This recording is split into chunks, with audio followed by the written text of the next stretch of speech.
Центральный военный госпиталь. Здесь получают медицинскую помощь как военнослужащие абхазской армии, так и жители нашей страны. Госпиталь славится профессиональными кадрами. Однако оснащение медучреждения до сегодняшнего дня оставляло желать лучшего. Настоящим подарком для медперсонала и пациентов стало приобретение дорогостоящего оборудования.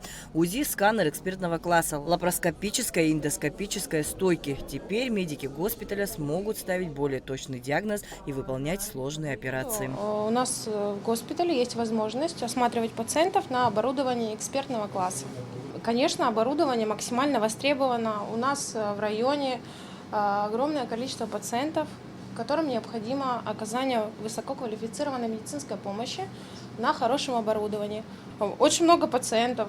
Жалобы пациенты разного профиля. Онкологические пациенты, пациенты гастроэнтерологов, хирургические пациенты. Сейчас, как говорят врачи, госпиталь обеспечен необходимым оборудованием. Операционная нагрузка больницы в связи с приобретением современной медицинской техники заметно увеличилась. Также повысилась информативность проводимого исследования. Увеличилась и операционная нагрузка нашей больницы, и возможности в плане диагностики. Посему мы безмерно благодарны руководству фонда.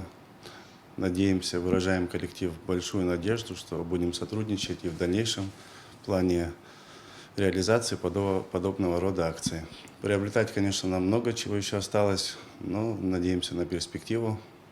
На данном этапе мы за этот год приобрели достаточно оборудования, чтобы принимать пациентов и оказывать квалифицированную медицинскую помощь. Этого всего у нас не было. Мы получили набор дополнительно к стойке. Это резектоскоп биполярный, которым мы будем работать на малом тазу, эндоскопические операции выполнять. Это биполярная тур простаты, турообразование мочевого пузыря, структуру будем убирать. Плюс мы получили набор проводов к нему, расходный материал, тут, правда, не покажется, там петли, шарики, ножики.